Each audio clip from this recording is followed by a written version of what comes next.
My name is Ariel, and I'm autistic, and welcome back to my channel.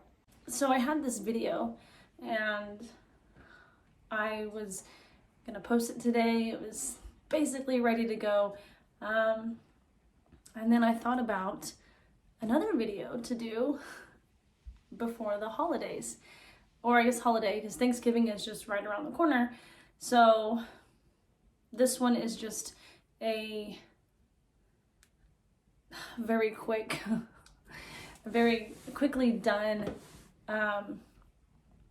being autistic and holidays. For a neurotypical on a holiday, you might just think about the normal mid-level stressful thoughts of what to bring, what to wear, and what time do you show up. For an autistic person on a holiday, we think about those things, but also add in, are we traveling? Are we staying in the environment that I'm used to, but there's gonna be a lot of people here? Or do we have to take a lot of pictures? Is there gonna be a lot of lights? Are we going to be outside? Is there gonna be TV and music plus conversations going on all at the same time? Are there gonna be just everyone just running around? Are there gonna be different kinds of foods?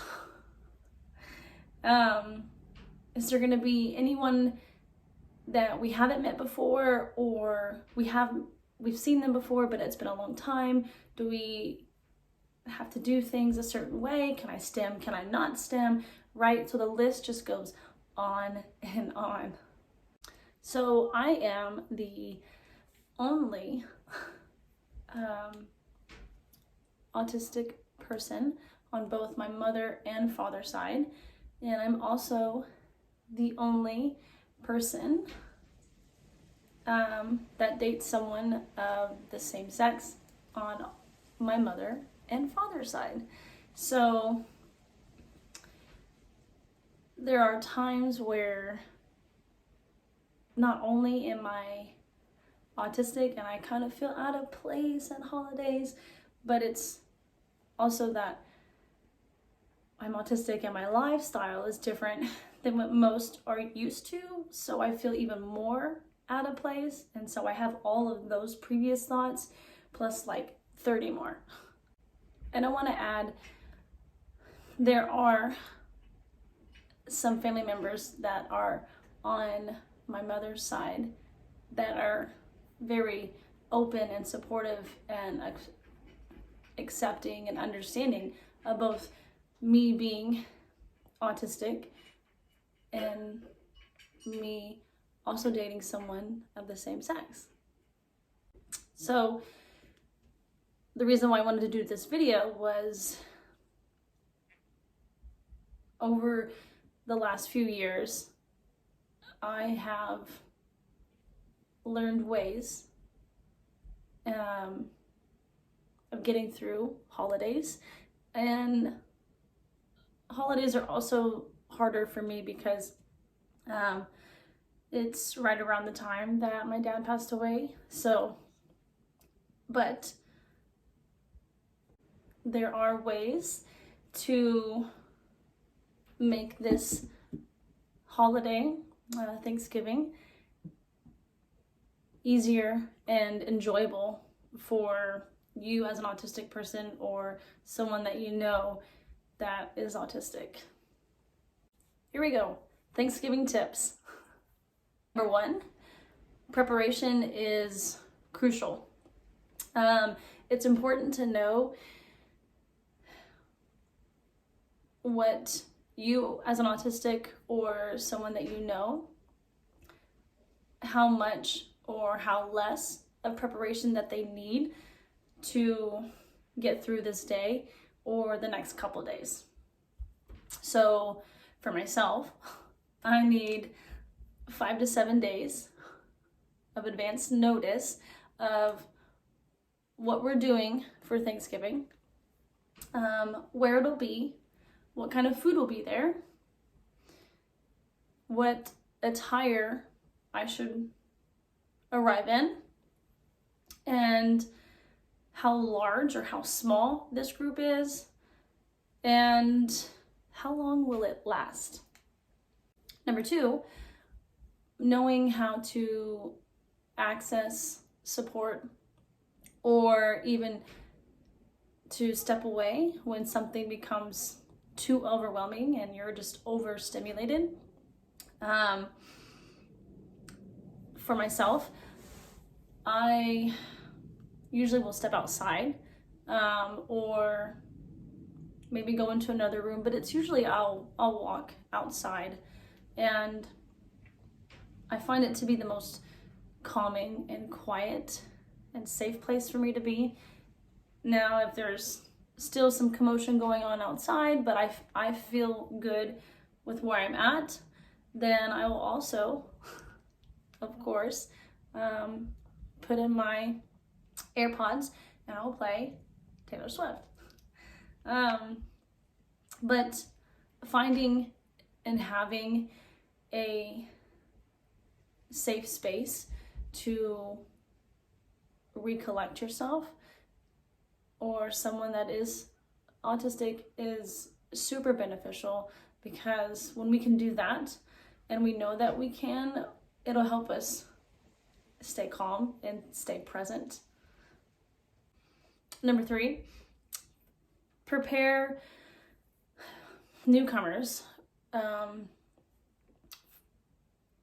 Prepare them for strategies that will help the autistic person not to feel too anxious and overwhelmed, but the autistic person still feels like they are in participation with everything else.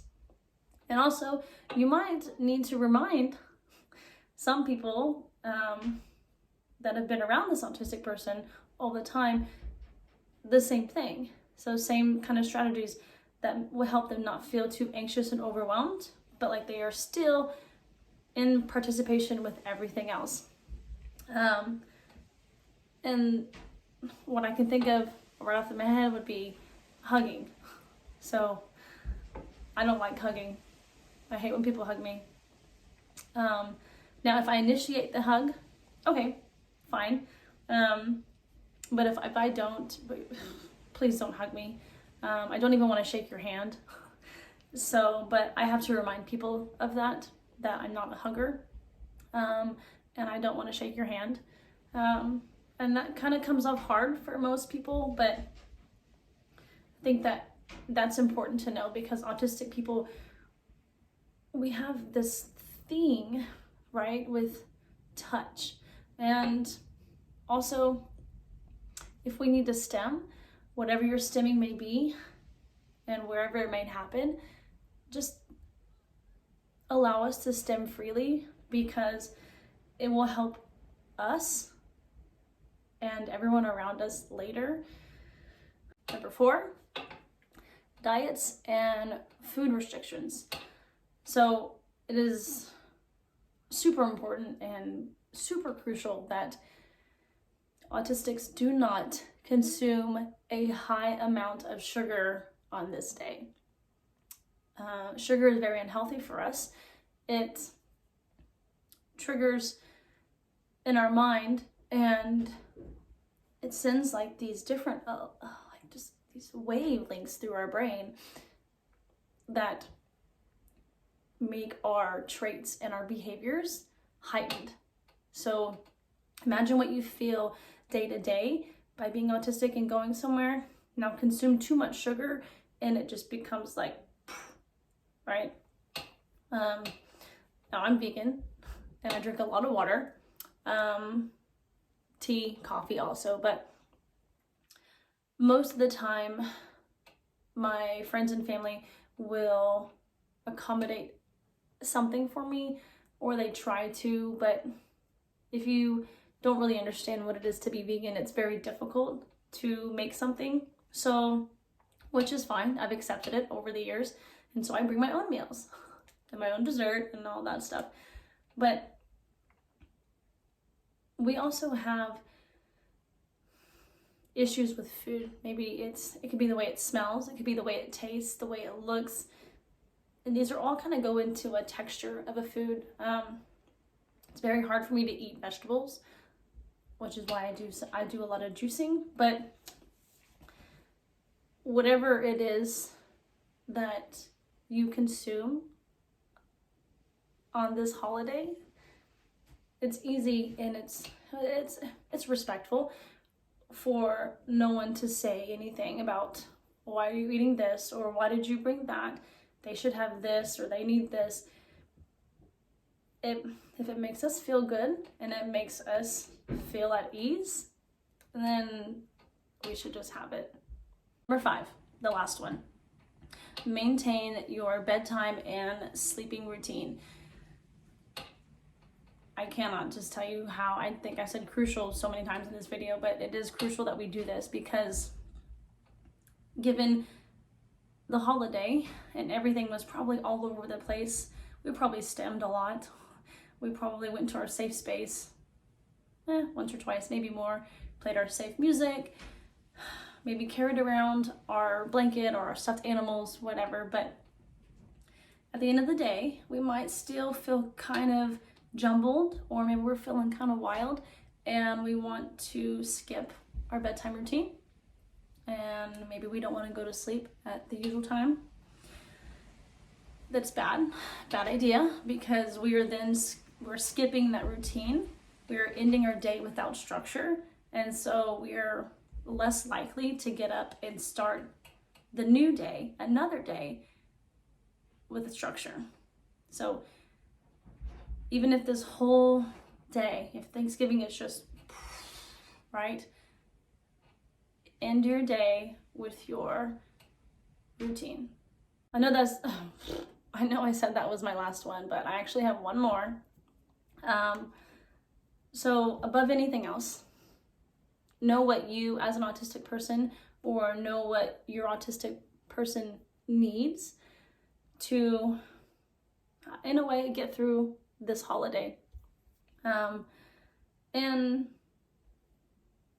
don't stress about it. Don't overthink too much into this day.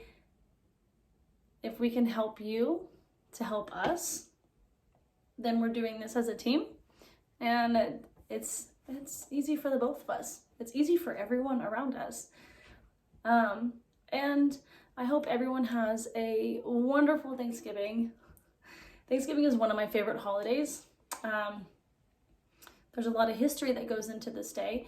And there's also, well, not there's also, but Thanksgiving is also, I feel like it's a day that's just kind of overlooked, right? We go from Halloween and then poof, Christmas. But there's a day for us to be thankful for everything. And I think that includes to be thankful for yourself, for you and your autism, because as hard as it can be, being autistic is one of the greatest gifts I think we could be given. So be grateful for today, and I hope each and every one of you have a wonderful and totally stemming Thanksgiving.